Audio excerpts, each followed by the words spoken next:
Au cœur de l'Occitanie, là où les collines vertes étendent à perte de vue sous le ciel du sud de la France, se trouve un village silencieux appelé La Corne. C'est un endroit où le temps semble écoulé différemment, où les traditions ancestrales façonnent encore le quotidien des habitants, et où les secrets se cachent derrière chaque sourire poli échangé sur la place du marché. Les maisons de pierre blonde se dressent le long des ruelles pavées, leurs volets colorés fermés contre la chaleur de l'après-midi. L'air embaume la lavande et le romarin sauvage. Mais il y a quelque chose dans l'atmosphère de La Corne qui fait que les conversations s'arrêtent quand certaines personnes passent. Quelque chose qui fait baisser les yeux quand certains noms sont mentionnés. Luc Moreau connaît bien ce silence. Depuis des années, il vit dans l'isolement de sa ferme, la Croix d'Argent, située à quelques kilomètres du centre du village. Les habitants le décrivent comme un homme honnête, travailleur, mais marqué par une tristesse profonde qu'il porte comme une cicatrice invisible. Depuis la perte de sa femme, il y a de cela plusieurs années, Luc a choisi de se retirer du monde, préférant la compagnie de ses champs de tournesol et de ses vignes à celle des hommes. Ce matin-là, comme tous les mercredis, Luc se rend au marché de La Corne avec sa vieille camionnette bleue qui gémit à chaque virage. Il gare son véhicule près de la fontaine centrale, là où les commerçants installent leurs étals colorés. L'habituelle symphonie du marché résonne autour de lui. Les voix des marchands vantant leurs produits, le rire des enfants qui courent entre les stands, le cliquetis des pièces de monnaie qui changent de main. Luc se dirige vers l'étal de Monsieur Dubois, le maraîcher local, un homme jovial, aux mains tachées de terre, qui cultive les plus beaux légumes de la région. Pendant qu'il sélectionne ses tomates et ses courgettes, son regard balaye machinalement la place. C'est alors qu'il remarque une jeune femme, debout près de l'étal de fromage, qui semble hésiter devant chaque choix. Elle doit avoir une vingtaine d'années, avec de longs cheveux châtains qu'elle porte attachés en une tresse simple. Ses vêtements sont modestes mais propres. Une robe bleue qui lui arrive aux genoux et un cardigan beige légèrement trop grand pour elle. Ce qui frappe Luc, c'est la façon dont elle se tient. Les épaules légèrement rentrées, le regard qui évite de croiser celui des autres, comme si elle cherchait à se faire invisible. « Vous connaissez cette jeune femme ?» demande-t-il discrètement à Monsieur Dubois, en désignant la direction d'un mouvement subtil de la tête. Le maraîcher suit son regard et son expression se fait plus sérieuse. « Ah, c'est Élodie Bernard, la fille de Gérard Bernard, de la ferme des Quatre Vents. Une famille, comment dire, très discrète. » Il baisse la voix. Le père n'est pas quelqu'un qu'on dérange facilement, si vous voyez ce que je veux dire. Luc hoche la tête, comprenant le message implicite. Gérard Bernard est effectivement connu dans la région comme un homme inflexible. Propriétaire de vastes terres et gardien jaloux des traditions familiales. Mais ce qui intrigue Luc, c'est l'expression qu'il lit sur le visage de la jeune femme.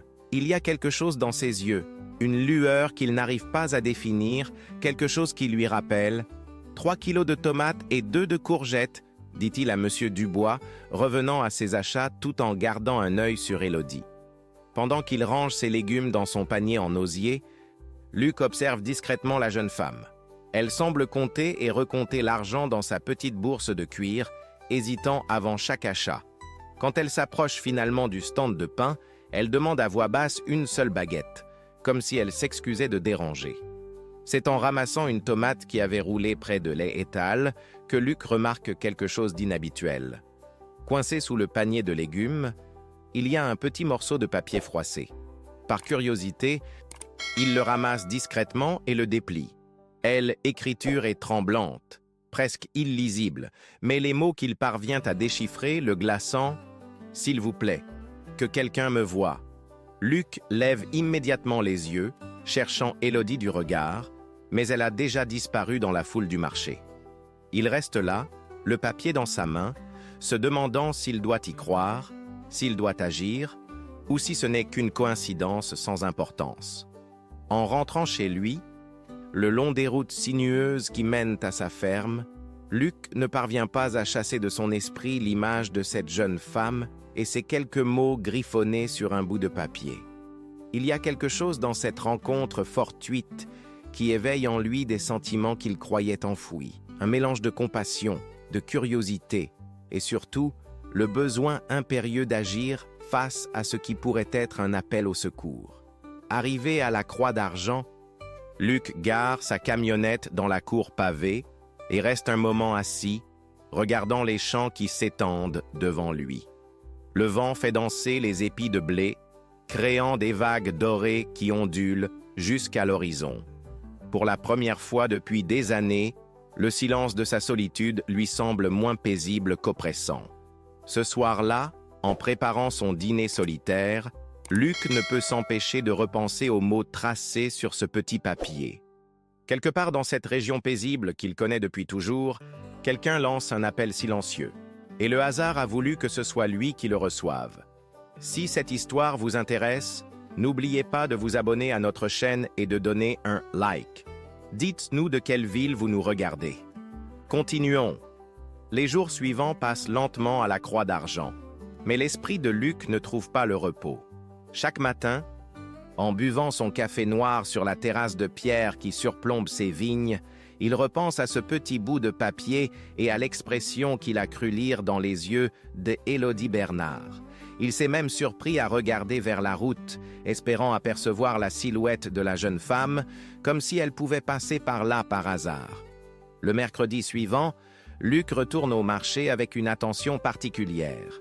Il arrive plus tôt que d'habitude, observant discrètement les allées et venues des habitants de la Corne.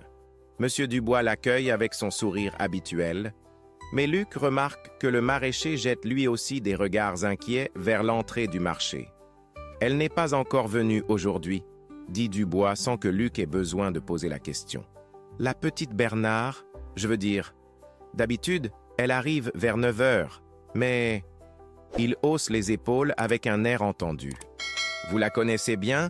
demande Luc en feignant l'indifférence, tout en triant des pommes dans un panier. Depuis qu'elle était enfant, une gamine très discrète, toujours dans l'ombre de son père. Gérard Bernard n'est pas un homme facile, vous savez. Depuis que sa femme a… depuis qu'elle n'est plus là, il élève sa fille avec une main de fer. Dubois baisse la voix. Il y a des rumeurs, parfois, des voisins qui entendent des éclats de voix le soir, des bruits étranges venant de leur propriété. Luc sent son estomac se serrer. Quel genre de rumeurs? Oh, vous savez comme sont les gens à la campagne. Ils parlent beaucoup. Dubois évite son regard. Mais enfin, Gérard Bernard est un homme respecté. Il fait partie du conseil municipal. Il possède des terres importantes. Ce ne sont que des ragots, j'en suis sûr. Vers 10 heures, Élodie fait finalement son apparition.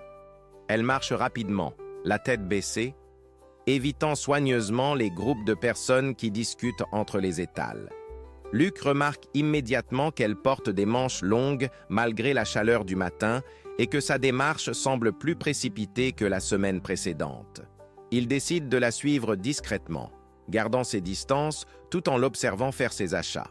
Elle s'arrête au stand de Madame Colette, une vieille dame qui vend des œufs et du fromage de chèvre.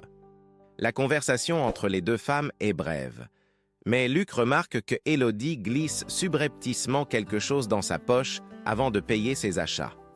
Curieux, il s'approche de l'étal de Madame Colette après le départ d'Élodie. La vieille dame le regarde avec méfiance, ses yeux perçants scrutant son visage comme si elle cherchait à lire ses intentions. « Bonjour, Madame Colette.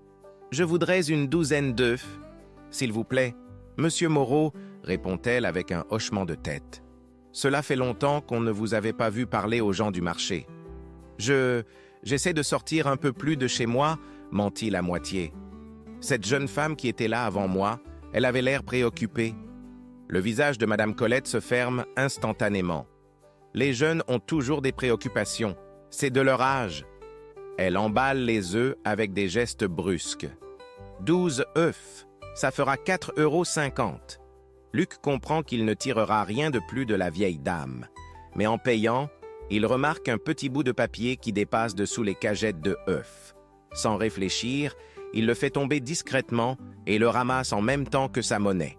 De retour à sa ferme, Luc déplie soigneusement le papier. Cette fois, le message est plus long, écrit de la même écriture tremblante. Il me surveille tout le temps maintenant. Je n'ai plus le droit de sortir seul. Si quelqu'un lit ceci, je vous en prie, n'oubliez pas que j'existe. Et le sang de Luc ne fait qu'un tour. Cette fois, il n'y a plus de doute possible. Élodie Bernard lance bien des appels à l'aide et elle signe même ses messages. Mais que peut-il faire? Comment aider une jeune femme qu'il connaît à peine, fille d'un homme influent de la région? Cette nuit-là, Luc ne parvient pas à trouver le sommeil. Il arpente sa maison, regardant par les fenêtres les collines silencieuses qui l'entourent. Pour la première fois depuis des années, il se sent appelé à agir, à sortir de sa solitude pour venir en aide à quelqu'un d'autre. Mais l'ampleur de la tâche l'effraie. Le lendemain matin, il décide de se rendre à L, église de la Corne. Il n'y avait pas mis les pieds depuis les obsèques de sa femme, mais il se souvient que Père Adrien est un homme de confiance. Quelqu'un qui connaît bien les familles de la région et qui pourrait peut-être l'éclairer sur la situation d'Élodie. L, église Saint-Martin se dresse au centre du village, sa façade de pierre claire réchauffée par le soleil matinal. Luc pousse la lourde porte en chêne et pénètre dans la fraîcheur du lieu saint. L'odeur de l'encens et de la cire d'abeille lui rappelle immédiatement des souvenirs douloureux. Mais il force ses pas vers l'autel où Père Adrien arrange des fleurs fraîches. « Luc !» s'exclame le prêtre en se retournant. « Quelle surprise de vous voir ici. Comment allez-vous, mon fils ?» Père Adrien est un homme de 60 ans, aux cheveux gris et au regard bienveillant. Il connaît Luc depuis son enfance et avait officié lors de son mariage avec Marie, puis lors des obsèques de celle-ci. « Mon père, j'aurais besoin de vos conseils, » dit Luc sans préambule. « C'est au sujet d'une paroissienne, Élodie Bernard. » L'expression du prêtre change immédiatement. Il pose les fleurs qu'il tenait et fait signe à Luc de le suivre dans la sacristie, loin des oreilles indiscrètes. « Que voulez-vous savoir exactement ?» demande Père Adrien en fermant la porte derrière eux. « J'ai l'impression qu'elle est en difficulté, qu'elle a besoin d'aide. » Luc hésite à mentionner les billets, mais finalement décide de s'en tenir aux généralités. Le prêtre soupire profondément et s'assoit sur une chaise en bois. « Luc, vous touchez là à un sujet très délicat. Élodie vient à la messe tous les dimanches, toujours accompagnée de son père. Elle prie avec ferveur, mais elle ne parle jamais à personne. Gérard Bernard veille à ce qu'elle reste, disons, sous sa protection. Sous sa protection ou sous son contrôle ?» demande Luc avec plus de fermeté qu'il ne l'aurait souhaité. Père Adrien le regarde longuement avant de répondre. « Il y a des choses, dans cette paroisse, que je ne peux pas dire ouvertement. Mais je prie tous les soirs pour que certaines situations trouvent une issue favorable. » Il se lève et pose une main paternelle sur l'épaule de Luc. « Si vous ressentez l'appel de venir en aide à votre prochain, suivez votre conscience. Mais soyez prudent, mon fils, très prudent. » En quittant l'église, Luc se sent à la fois éclairé et plus inquiet qu'avant. Les paroles du prêtre confirment ses soupçons. Élodie Bernard est bel et bien en danger, et tout le monde le sait, mais personne n'ose agir ouvertement. Ce samedi après-midi, alors que Luc répare une clôture dans ses vignes, il entend le bruit d'une voiture qui remonte l'allée de gravier menant à sa ferme. Il se redresse, surpris de recevoir une visite inattendue. Une petite Citroën bleue s'arrête devant sa maison et une femme âgée en descend lentement, s'appuyant sur une canne en bois sculpté. Elle doit avoir près de 80 ans, avec des cheveux blancs tirés en chignon et des yeux vifs qui contrastent avec la fragilité de sa démarche. Elle porte un manteau sombre malgré la douceur de l'après-midi et tient dans sa main libre un petit sac en cuir usé. « Monsieur Moreau ?» demande-t-elle d'une voix claire mais légèrement tremblante. « C'est moi. En quoi puis-je vous aider ?»« Madame ? Je suis Thérèse Dubois. Je viens de loin pour vous voir. J'ai des choses importantes à vous dire concernant votre famille. » Luc fronce les sourcils, intrigué. « Ma famille ? Je ne comprends pas. Votre mère, Luc, Marie-Claire Moreau. Je l'ai connue quand elle vivait cachée ici, à la Corne, il y a bien des années. » Le monde semble s'arrêter autour de Luc. Sa mère était partie quand il n'avait que 5 ans. et son père n'avait jamais voulu lui parler de ses origines, prétendant que le passé était trop douloureux à évoquer. « Je vous en prie, entrez », dit-il en abandonnant ses outils. Dans la cuisine de la ferme, autour d'une tasse de thé, Thérèse commence son récit. Votre mère est arrivée à la Corne en 1970, enceinte et terrifiée. Elle fuyait quelque chose, ou quelqu'un, mais elle ne voulait jamais dire quoi. Elle s'était installée dans une petite maison au bout du village. Celle qui appartient maintenant à Gérard Bernard. Luc manque de renverser sa tasse. Gérard Bernard. Oui, à elle époque, Gérard était un jeune homme, peut-être 25 ans. Il avait hérité de plusieurs propriétés de son oncle, dont cette petite maison. Il l'avait louée à votre mère pour presque rien, par bonté de âme, disait-il. Thérèse fouille dans son sac et en sort un médaillon en argent terni. Elle m'avait confié ceci avant de partir. Elle m'avait dit que si un jour son fils la cherchait, je devais le lui donner. Les mains de Luc tremblent quand il ouvre le médaillon. À l'intérieur, une photo jaunie montre une jeune femme souriante tenant un bébé dans ses bras. Au dos, gravé en lettres fines, les initiales L, M, pour Luc Moreau, murmure-t-il, ému. Mais ce n'est pas tout, continue Thérèse. Votre mère, N, était pas seule quand elle est partie de la Corne. Il y avait avec elle une petite fille, peut-être 3 ou 4 ans. Une enfant aux cheveux châtains et aux grands yeux tristes. Le cœur de Luc s'emballe. Une petite fille? Elle l'appelait « mon petit ange ». Mais je n'ai jamais su qui elle était vraiment, ni d'où elle venait. Tout ce que je sais, c'est que Gérard Bernard semblait très contrarié quand elles sont parties ensemble, en pleine nuit, sans laisser d'adresse. Luc se lève et fait les 100 pas dans sa cuisine. Les pièces d'un puzzle commencent à s'assembler dans son esprit, formant une image qu'il n'ose pas encore regarder en face. Cette petite fille, vous pourriez la reconnaître aujourd'hui? Thérèse le regarde avec intensité. Pourquoi cette question? J'ai des raisons de penser que quelqu'un pourrait avoir besoin d'aide dans cette région. Quelqu'un qui pourrait avoir un lien avec cette histoire. La vieille dame hoche lentement la tête. Si cet enfant a grandi ici, alors oui, je pense que je pourrais la reconnaître. Certains visages ne changent jamais vraiment, vous savez. Le lendemain matin, Luc se rend au marché avec Thérèse. Il lui a expliqué la situation des Élodie sans mentionner les billets, préférant présenter cela comme une simple inquiétude de voisinage. Ensemble, ils attendent près de l'étal de Monsieur Dubois. Quand Élodie apparaît finalement, Thérèse se fige. Sa main se crispe sur sa canne et ses yeux s'écarquillent. « Mon Dieu !» murmure-t-elle, « c'est elle, c'est mon petit ange. » Luc sent son monde basculer. « Vous en êtes certaine ?»« Absolument. » Ses yeux, cette façon de tenir ses épaules, c'est bien elle. Mais que fait-elle avec Gérard Bernard? Elle vit chez lui, c'est sa fille. Thérèse secoue la tête avec véhémence. Non, Luc, cette enfant n'est pas la fille de Gérard Bernard. Elle était avec votre mère quand elles ont fui la Corne. Si elle vit maintenant chez Bernard, c'est qu'il l'a récupérée d'une manière ou d'une autre. Les implications de cette révélation frappent Luc de plein fouet. Si Élodie n'est pas la fille biologique de Gérard Bernard, alors sa situation est encore plus préoccupante qu'il ne l'imaginait. Comment une enfant de 3 ans, qui avait fui avec sa mère, s'est-elle retrouvée sous la tutelle de l'homme même qu'elle fuyait peut-être? « Il faut que je parle à Père Adrien », dit Luc. « Il doit y avoir des registres, des documents quelque part. » Dans l'après-midi, Luc et Thérèse se rendent à l'église.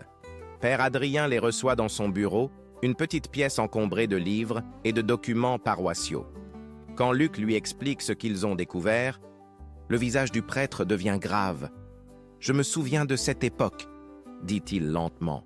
1973, si ma mémoire est bonne. Gérard Bernard était venu me voir, disant qu'une enfant abandonnée avait besoin d'un foyer. Il avait des papiers de tutelle. Tout semblait en règle. Des papiers de tutelle pour une enfant de 3 ans? Étonne Thérèse. Était inhabituel, je l'avoue, mais Gérard Bernard était déjà un homme respecté. Et l'enfant semblait avoir besoin de stabilité. Père Adrien fouille dans une armoire et sort un registre poussiéreux. Voilà.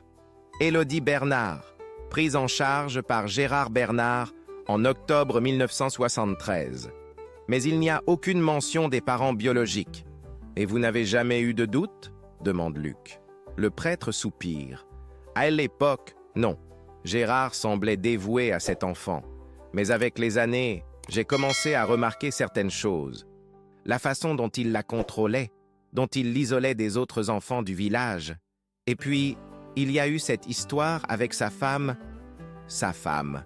Claire Bernard. Elle a disparu quand Élodie avait une quinzaine d'années. Officiellement, elle est partie visiter de la famille dans le Nord et n'est jamais revenue. Mais les gens parlent, vous savez. Certains disent qu'elle avait découvert quelque chose sur le passé d'Élodie, qu'elle avait commencé à poser des questions gênantes. Luc échange un regard avec Thérèse. L'histoire devient de plus en plus sombre, et il commence à comprendre que sauver Élodie ne sera pas aussi simple qu'il l'avait imaginé. « Père Adrien, dit-il finalement, si quelqu'un voulait aider Élodie à retrouver sa véritable identité, par où devrait-il commencer ?» Le prêtre le regarde longuement. Il devrait d'abord s'assurer qu'il est prêt à affronter la vérité, quelle qu'elle soit. Et ensuite, il devrait chercher du côté des registres de l'état civil, peut-être même contacter les services sociaux de l'époque. Il marque une pause. Mais surtout, il devrait faire très attention. Gérard Bernard n'est pas un homme à qui on prend facilement ce qu'il considère comme sien. En sortant de l'église, Luc sent le poids de la responsabilité peser sur ses épaules. Il ne s'agit plus seulement d'aider une jeune femme en détresse, mais peut-être de révéler un mensonge vieux de plus de 20 ans. Un mensonge qui pourrait avoir coûté la vie à au moins une personne. 3 jours après sa rencontre avec Thérèse, Luc reçoit une visite inattendue. Madame Colette, la vieille dame du marché qui vend des œufs, se présente à sa porte en fin d'après-midi, l'air agité et regardant constamment par-dessus son épaule. « Monsieur Moreau, il faut que je vous parle, » dit-elle sans préambule. C'est au sujet de la petite Bernard. Luc l'invite à entrer, notant la nervosité inhabituelle de la vieille femme. Dans sa cuisine, Madame Colette sort de son sac en toile un petit paquet enveloppé dans du tissu. « Elle m'a donné ça la semaine dernière, » explique-t-elle en déballant soigneusement le paquet. Elle m'a dit que si quelque chose lui arrivait, je devais le remettre à quelqu'un de confiance. À l'intérieur du tissu se trouvent plusieurs pages arrachées d'un cahier d'écolier, couvertes d'une écriture serrée et parfois tremblante. Luc reconnaît immédiatement les écritures des billets qu'il a trouvés. « C'est son journal », murmure Madame Colette. Enfin, des pages de son journal qu'elle cache dans le grenier de la ferme Bernard. Luc commence à lire, et ce qu'il découvre lui glace le sang. Les pages racontent la vie quotidienne d'Élodie, mais aussi ses souvenirs d'enfance, fragmentaires et douloureux. 15 mars. Papa était en colère aujourd'hui parce que j'ai parlé à Madame Rousseau après la messe. Il m'a dit que les gens d'ici ne nous comprennent pas, qu'il faut rester entre nous. Mais parfois, je me souviens d'une autre dame, avec des cheveux blonds et un sourire doux. Elle me chantait des berceuses. Papa dit que c'est mon imagination. 22 mars. J'ai rêvé encore de cette maison près de la rivière. Il y avait des tournesols partout et quelqu'un m'appelait « mon petit ange ». Au réveil, j'ai pleuré sans savoir pourquoi. Papa m'a entendu et m'a dit que les larmes étaient un signe de faiblesse. 30 mars. Aujourd'hui, Monsieur Girard est venu voir papa. Ils ont parlé longtemps dans le bureau, et j'ai entendu mon nom plusieurs fois.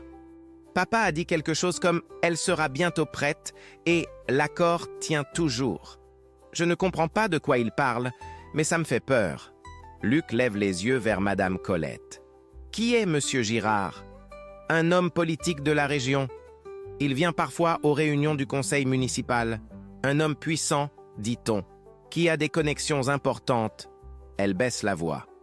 Il y a des rumeurs comme quoi Gérard Bernard lui doit de gros services. Luc continue sa lecture, et chaque page révèle un peu plus l'enfer quotidien que vit Élodie. 5 avril. Claire, ma belle-mère, elle essayait de me protéger avant de partir. Un soir, Elle m'a dit qu'elle avait trouvé des documents dans le bureau de papa, des papiers qui prouvaient que je n'étais pas vraiment sa fille. Elle voulait m'emmener avec elle, mais papa l'a découvert. Le lendemain, elle était partie. Papa m'a dit qu'elle nous avait abandonnés, mais je ne l'ai jamais cru. 12 avril, je cache ces pages dans le mur du grenier, derrière une pierre descellée. Si quelqu'un les trouve un jour, qu'il sache que je n'ai jamais cessé d'espérer qu'on me retrouve. Parfois, je regarde les champs de tournesol au loin et je sens que ma vraie famille est quelque part par là. Les mains de Luc tremblent en lisant cette dernière phrase. Ses propres champs de tournesol sont visibles depuis la ferme des Bernard. « Madame Colette, dit-il d'une voix rauque, depuis quand Élodie vous donne-t-elle ses papiers ? Depuis que ce monsieur Girard a recommencé à venir régulièrement chez Bernard. Ça fait peut-être 2 mois. » Elle se penche vers lui. « Monsieur Moreau, cette petite est en grand danger. Gérard Bernard devient de plus en plus strict avec elle. Il l'a même retirée de son travail à la bibliothèque du village sous prétexte qu'elle avait besoin de plus d'aide à la ferme. » Luc réfléchit rapidement. Il faut qu'il en sache plus sur ces visites de Girard et sur ce que Gérard Bernard manigance avec sa fille. Le lendemain soir, il décide de surveiller discrètement la ferme des Bernard. Il gare sa voiture loin de la propriété et s'approche à pied, se cachant derrière les haies qui bordent le chemin. La ferme des 4 Vents est une bâtisse imposante en pierre, entourée de dépendances et d'un grand jardin mal entretenu. Vers 8 heures, une voiture noire remonte l'allée. Un homme élégant en sort, la cinquantaine bien sonnée, vêtu d'un costume sombre. Ce doit être Girard.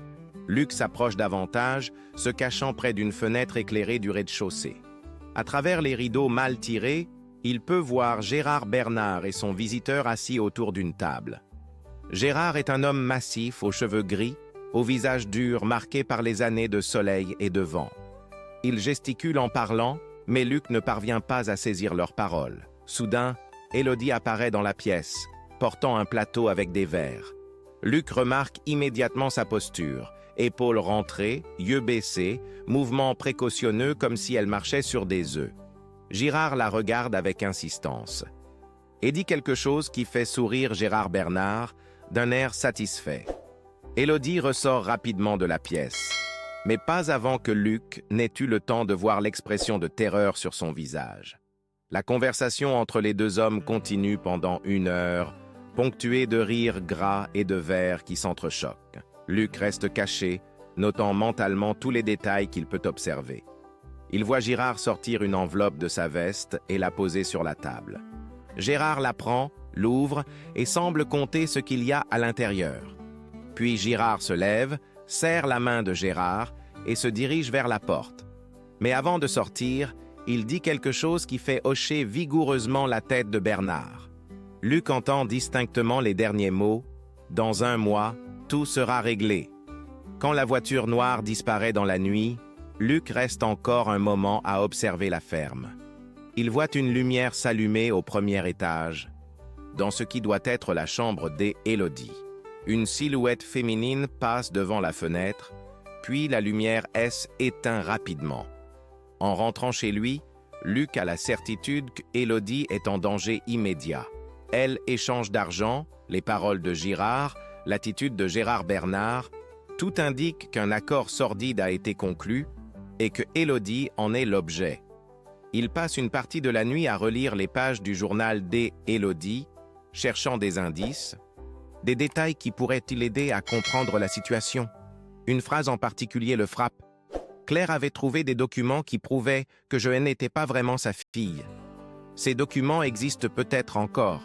S'il pouvait les trouver, il aurait peut-être les preuves nécessaires pour libérer Élodie de l'emprise de Gérard Bernard. Mais pour cela, il lui faudrait entrer dans la ferme des 4 Vents. Et c'est un risque qu'il n'est pas sûr d'être prêt à prendre. Pas encore. Le lendemain matin, il prend une décision qui pourrait changer le cours des événements. Il va contacter les autorités. Mais d'abord, Il lui faut plus d'informations sur M. Girard et sur la nature exacte de l'accord passé entre les deux hommes. Il se rend à la mairie de La Corne, où travaille une vieille connaissance, Paulette Moreau, qui tient les registres municipaux depuis 30 ans. Si quelqu'un peut lui donner des informations sur Girard et ses liens avec la région, c'est bien elle. « Ah, Luc, cela fait si longtemps !» s'exclame Paulette en le voyant entrer dans son bureau. « Que me vaut le plaisir? J'aurais besoin de renseignements sur un homme qui vient régulièrement au conseil municipal, un certain Monsieur Girard. » Le visage de Paulette se ferme légèrement. « Jean-Philippe Girard? Le député? Qu'est-ce que tu veux savoir sur lui? Tout ce que tu peux me dire, ses liens avec la région, ses affaires. » Paulette regarde autour d'elle, s'assure qu'elles sont seules, puis se penche vers lui. Jean-Philippe Girard est un homme puissant, Luc. Il a des intérêts dans plusieurs entreprises de la région, des contacts politiques importants, mais il a aussi une réputation... Elle hésite. Il y a des rumeurs sur ses goûts particuliers, si tu vois ce que je veux dire. Luc sent son estomac se contracter. Quel genre de goût?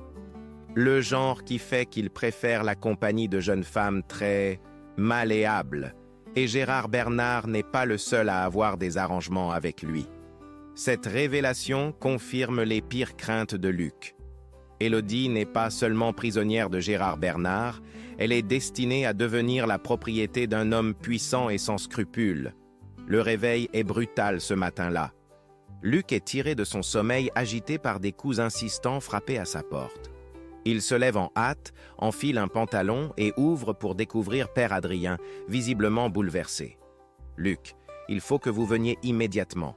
Quelque chose de grave s'est passé cette nuit. » Sans poser de questions, Luc s'habille rapidement et suit le prêtre jusqu'à l'église. Dans la sacristie, il trouve Madame Colette assise sur une chaise, tremblante et les yeux rouges de larmes. « Racontez-lui ce que vous m'avez dit » demande doucement Père Adrien. Madame Colette lève vers Luc des yeux terrifiés. « Cette nuit, vers 3 heures, j'ai été réveillée par des bruits dans ma cour.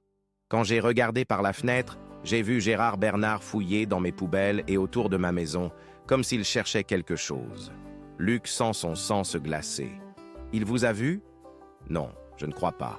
Mais ce matin, quand je suis allé nourrir mes poules, j'ai trouvé ça cloué sur la porte de mon poulailler. » Elle tend à Luc un morceau de papier froissé. « C'est un des billets que Élodie m'avait donné, celui où elle parle de Monsieur Girard. » Le message est clair. Gérard sait que Madame Colette aide Élodie. Et il a retrouvé au moins une partie de la correspondance secrète. « Il faut agir maintenant, » dit Luc d'une voix ferme. « Élodie est en danger immédiat. » Père Adrien hoche la tête. « J'ai réfléchi toute la nuit après notre conversation d'hier. Il y a peut-être quelqu'un qui peut nous aider. Le maire, Henri Durand, c'est un homme intègre et il n'a jamais apprécié les méthodes de Gérard Bernard. » 1 heure plus tard, ils se retrouvent tous les 4 dans le bureau du maire. Luc, Père Adrien, Madame Colette et Henri Durand. Un homme de 65 ans aux cheveux blancs et au regard déterminé. Luc expose toute l'affaire, les billets d'Élodie, les révélations de Thérèse sur son passé, les pages du journal et ce qu'il a observé lors de la visite de Girard. Henri Durand, elle, écoute sans l'interrompre, son expression devenant de plus en plus grave. « Ce que vous me décrivez là, Monsieur Moreau, ce sont des faits extrêmement sérieux, » dit finalement le maire. « Séquestration, falsification de documents, peut-être même trafic d'êtres humains. » « Que pouvons-nous faire ?» demande Père Adrien. « Officiellement, mes mains sont liées sans preuve tangible. Mais... » Henri Durand se lève et ferme la porte de son bureau. « Officieusement, je peux vous dire que Gérard Bernard fait l'objet d'une surveillance discrète depuis quelques mois. Il y a eu des plaintes anonymes concernant ses activités. Et les services sociaux s'intéressent à sa situation. » « Des plaintes anonymes ?» s'étonne Luc. « De la part de son ancienne femme de ménage, Madame Rousseau. Elle a travaillé chez lui pendant des années avant d'être renvoyée brutalement il y a 6 mois. Elle prétend avoir vu des documents compromettants dans son bureau, notamment concernant l'adoption d'Élodie. » Le cœur de Luc s'emballe. « Et où pouvons-nous trouver cette Madame Rousseau ?» Elle vit maintenant chez sa fille, à Toulouse. Mais elle a gardé des copies de certains papiers au cas où. Henri Durand sort un carnet de son tiroir et griffonne une adresse. Voici ses coordonnées.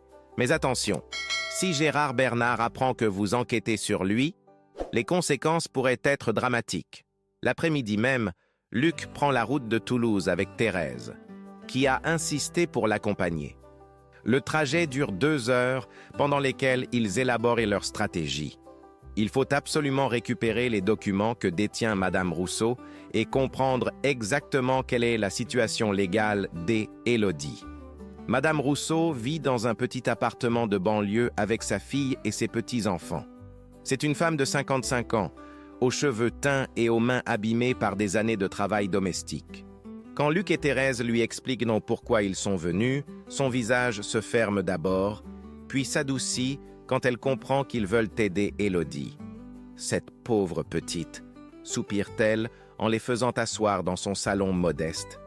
J'ai essayé de la protéger pendant toutes ces années, mais Gérard Bernard m'en a empêché. Que savez-vous exactement sur son adoption ? Demande Thérèse. Madame Rousseau disparaît dans sa chambre et revient avec une boîte à chaussures remplie de papier. J'ai photocopié ça en cachette avant de partir. Regardez. Elle étale sur la table plusieurs documents. Un certificat de tutelle daté de 1973, des correspondances avec les services sociaux et surtout une lettre manuscrite signée de Claire Bernard, l'ancienne épouse de Gérard. Luc lit la lettre à voix haute. Je sais maintenant que Gérard a menti sur les origines d'Élodie. Cet enfant n'a jamais été orpheline comme il le prétend. Elle a été enlevée à sa vraie famille, et les papiers d'adoption sont des faux. J'ai trouvé dans son bureau une correspondance avec un homme qui se faisait passer pour un travailleur social. Cet homme était en réalité un intermédiaire qui fournissait des enfants à des familles qui payaient bien. Je vais tout révéler aux autorités dès demain. Cette lettre est datée du jour avant la disparition de Claire Bernard, note Madame Rousseau. Elle ne l'a jamais envoyée. Thérèse prend la parole. Madame Rousseau, avez-vous déjà entendu parler d'une femme qui s'appelait Marie-Claire? Elle aurait vécu à La Corne dans les années 1970? Marie-Claire, Marie-Claire. Madame Rousseau réfléchit. Attendez. Oui, il y a eu une histoire. Gérard parlait parfois, quand il avait bu, d'une femme qui lui avait causé des ennuis. Une femme qui était partie avec sa petite fille, comme il disait. Il prétendait qu'elle lui devait de l'argent. Mais moi, j'ai toujours pensé qu'il y avait autre chose. Luc et Thérèse échangent un regard. Les pièces du puzzle s'assemblent enfin. Marie-Claire, la mère de Luc, avait effectivement fui la Corne avec la petite Élodie, probablement pour la sauver de Gérard Bernard. Mais d'une manière ou d'une autre, Bernard avait réussi à récupérer l'enfant. « Il nous faut ces documents originaux, » dit Luc. « Ils sont la preuve que l'adoption d'Élodie est illégale. Ils sont encore dans le bureau de Gérard, dans un coffre-fort caché derrière un tableau. Mais c'est impossible d'y accéder. Il ne laisse jamais personne seul dans cette pièce. Et Élodie, elle pourrait y avoir accès ?» Madame Rousseau secoue la tête. Élodie n'a jamais eu le droit d'entrer dans ce bureau.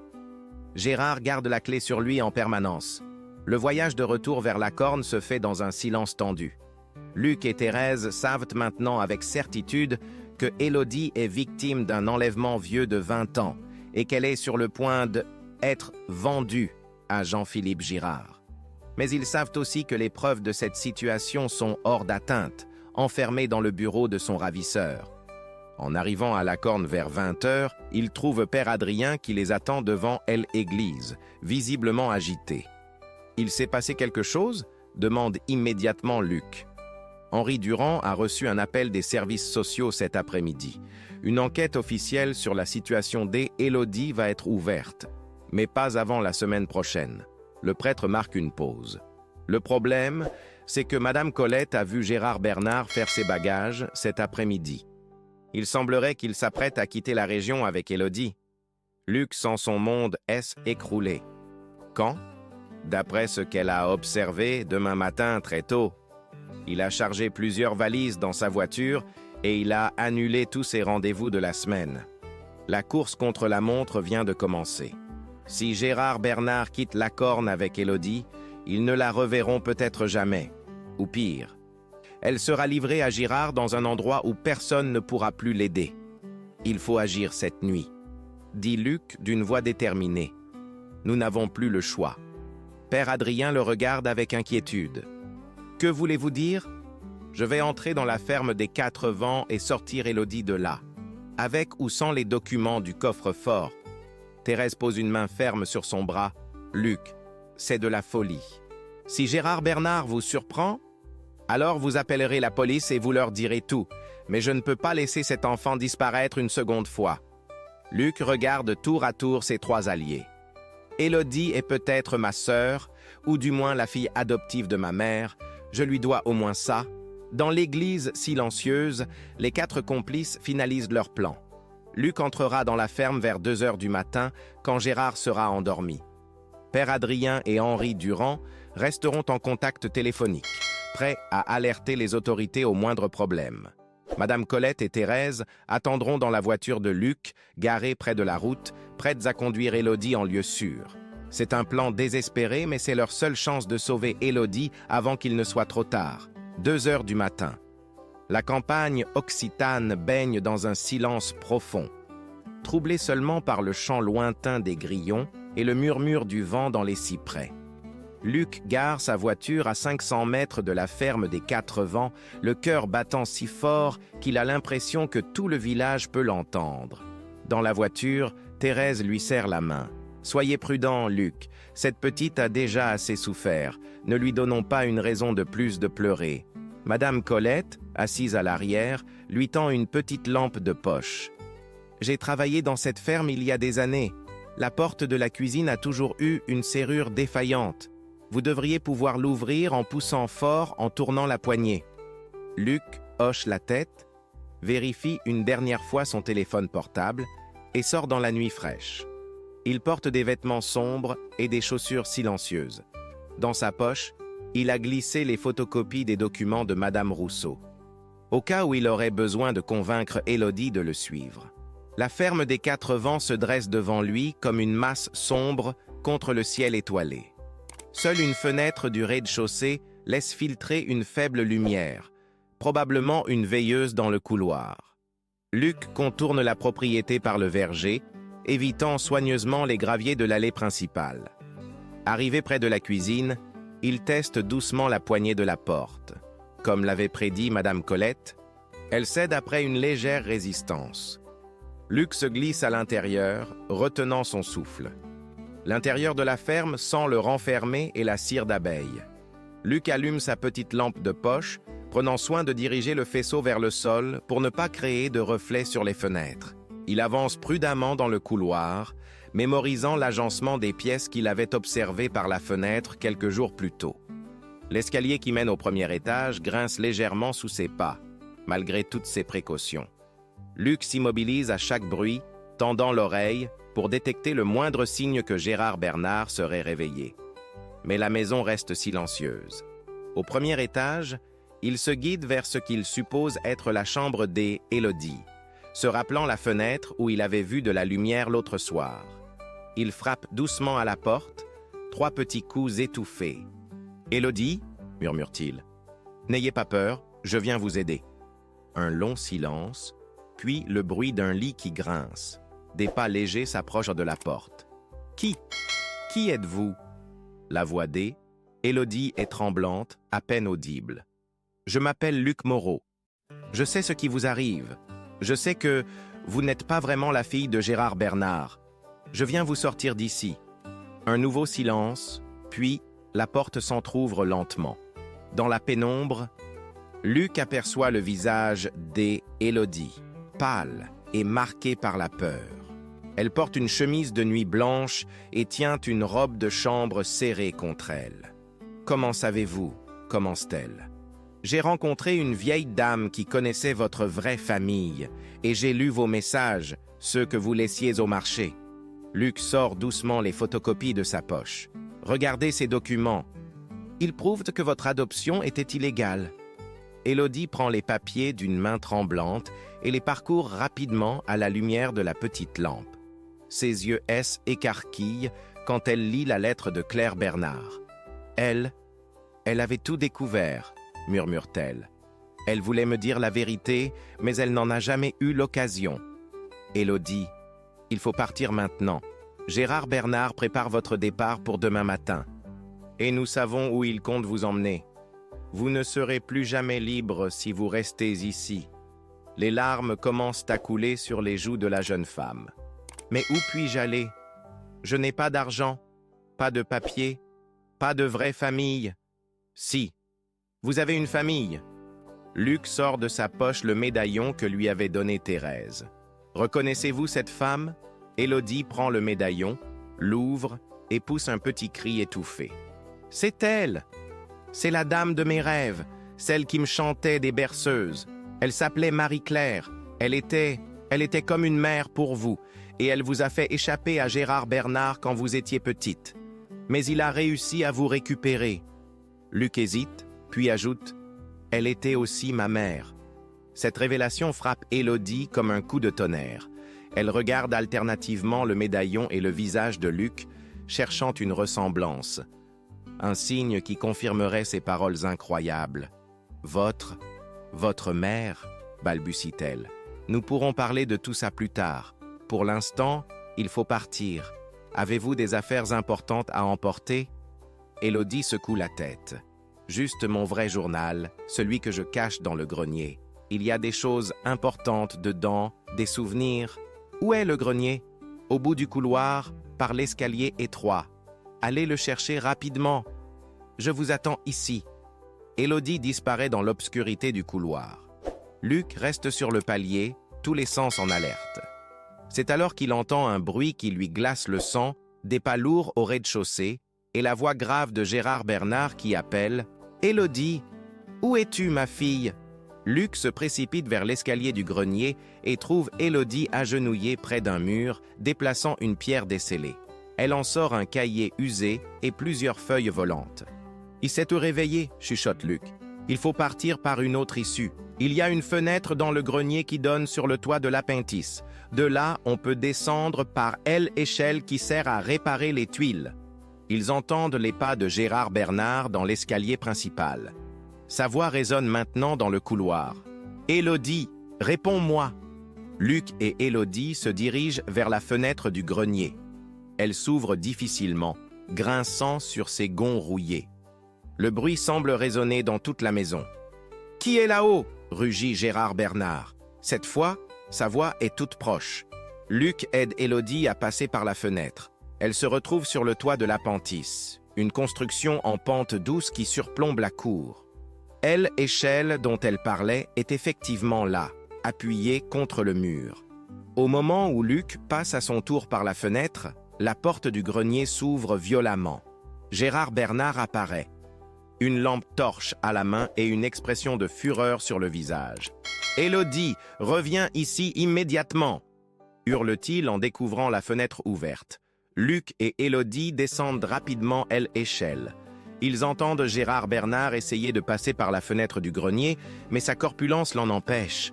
Il redescend probablement pour sortir par la porte principale et leur couper la route. « Vite, par ici !» souffle Luc en prenant la main d'Élodie. Ils courent à travers le verger, évitant les branches basses et les obstacles invisibles dans l'obscurité. Derrière eux, ils entendent Gérard Bernard sortir de la ferme en jurant et en criant des menaces.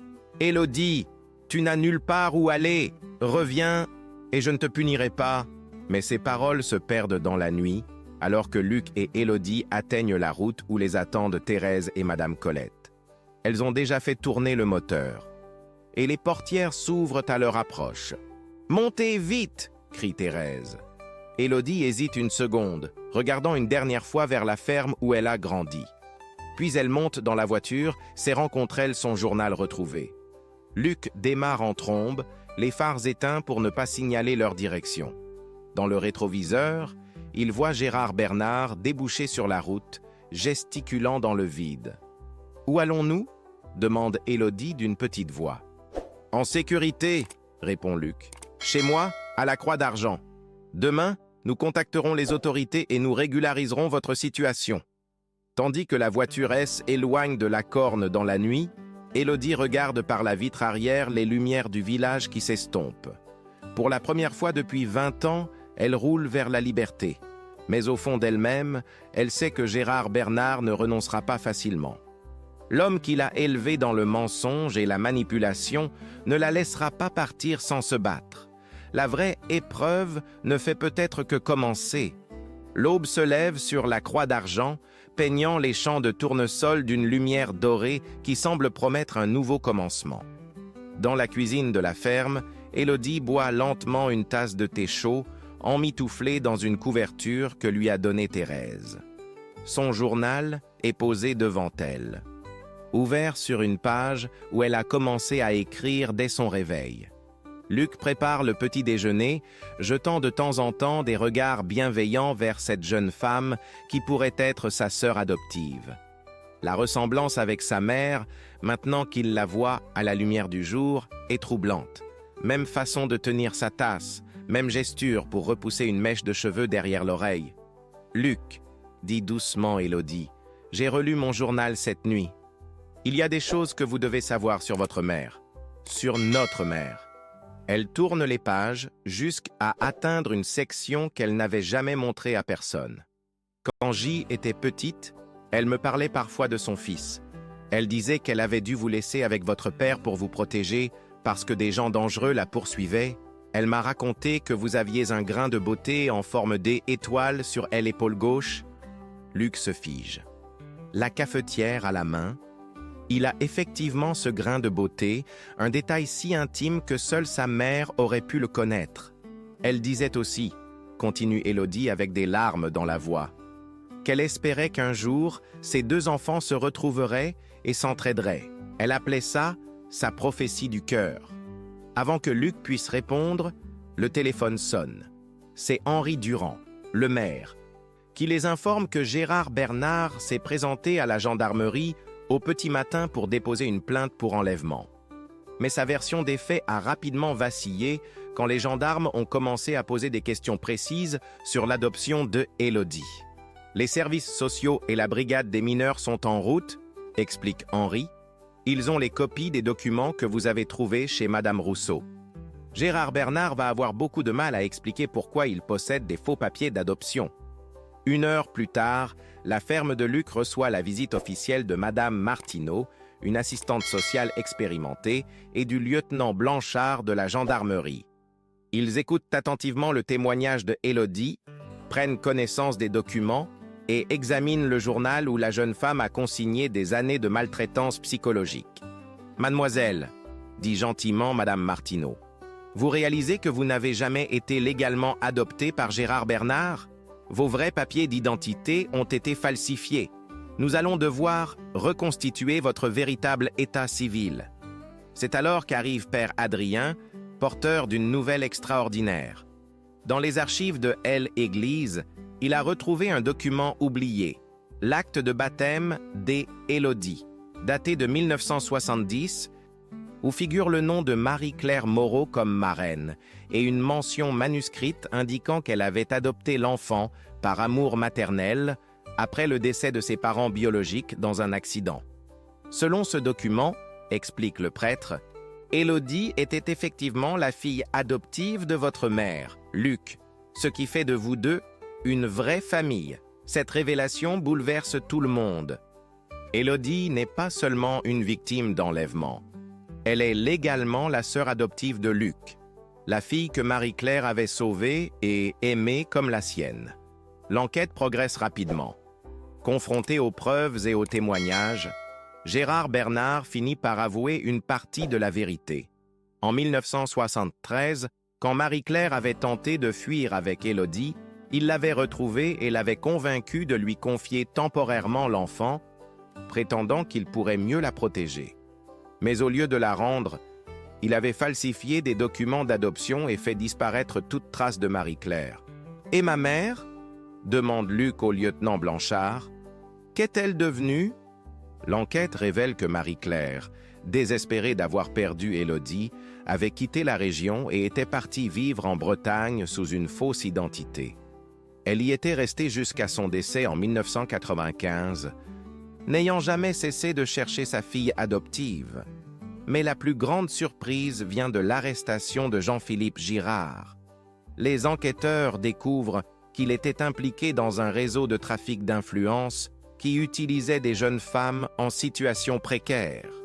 Gérard Bernard N était qu'un maillon de cette chaîne, qui fournissait des épouses malléables à des hommes puissants en échange de protection politique et financière. 3 mois plus tard, la vie à la Croix d'Argent a pris un rythme nouveau. Élodie, qui a officiellement récupéré son nom de famille légitime, Élodie Moreau, aide Luc dans la gestion de la ferme. Elle apprend à conduire, suit des cours par correspondance pour obtenir son baccalauréat et découvre peu à peu ce que signifie être libre. Le soir, il s'assoit souvent sur la terrasse qui surplombe les champs de tournesol, regardant le soleil se coucher sur les collines de l'Occitanie. Élodie a repris, elle, écriture, mais cette fois pour consigner sa nouvelle vie plutôt que ses souffrances passées. « Tu sais, dit-elle un soir à Luc, j'ai rêvé de maman hier soir. Elle souriait et me disait qu'elle était fière de nous deux, qu'on avait réussi à se retrouver comme elle l'avait espéré. » Luc pose une main fraternelle sur l'épaule de sa sœur adoptive. Elle avait raison. Nous formons une famille maintenant. Une vraie famille. Dans le village de La Corne, les langues se sont déliées. Madame Colette a été décorée par le préfet pour son courage civique. Père Adrien a créé un groupe de soutien aux victimes de maltraitance. Henri Durand a mis en place un protocole pour mieux détecter les situations d'enfants en danger. Gérard Bernard a été condamné à 15 ans de prison pour séquestration, falsification de documents et complicité de traite des êtres humains. Jean-Philippe Girard, lui, fait face à de multiples chefs d'accusation qui pourraient l'envoyer en prison pour 20 ans. Quant à Thérèse, elle a décidé de s'installer définitivement à La Corne, dans une petite maison près de L'Église. Elle dit qu'elle veut finir sa vie là où l'histoire a commencé, entourée de la famille qu'elle a contribué à réunir. 1 an plus tard, Élodie termine son premier roman, inspiré de son histoire mais transformé en conte d'espoir. Elle l'a dédié à Marie-Claire, qui nous a appris que l'amour maternel peut traverser le temps et l'espace pour réunir ceux qui s'aiment. Le jour de la publication, elle et Luc organisent une petite fête dans les champs de tournesol de la Croix d'Argent. Tout le village est invité, et pour la première fois depuis des années, La Corne résonne de rires et de musique. En regardant sa sœur signer des exemplaires de son livre, entourée de tous ces gens qui la connaissent enfin pour ce qu'elle est vraiment, Luc repense aux mots de sa mère. Certains liens sont plus forts que le sang, et l'amour véritable finit toujours par triompher. Dans le ciel occitan, les étoiles brillent comme autant de promesses d'avenir. À la Croix d'Argent, 2 orphelins ont enfin trouvé leur chemin l'un vers l'autre, prouvant que même les secrets les plus sombres ne peuvent pas éternellement étouffer la lumière de la vérité. Fim da Historia. Chers auditeurs, nous espérons que l'histoire de Luc et d'Élodie vous a touché profondément. Cette histoire nous rappelle que derrière chaque silence, il peut y avoir un appel à l'aide, et que le courage d'une seule personne peut changer le destin de toute une vie. Pour continuer ce voyage émotionnel, nous avons préparé une playlist spéciale avec des histoires tout aussi captivantes. Vous la trouverez ici en cliquant sur votre gauche. Si cette histoire vous a plu, n'oubliez pas de vous abonner à notre chaîne et de donner un j'aime à cette vidéo. Chaque jour, nous apportons des récits uniques qui explorent la complexité de la vie humaine et célèbrent le triomphe de l'espoir sur l'adversité. Ne manquez pas nos prochains contenus qui vous feront vibrer des émotions. Nous vous attendons dans les commentaires pour partager vos impressions sur cette belle histoire de famille retrouvée.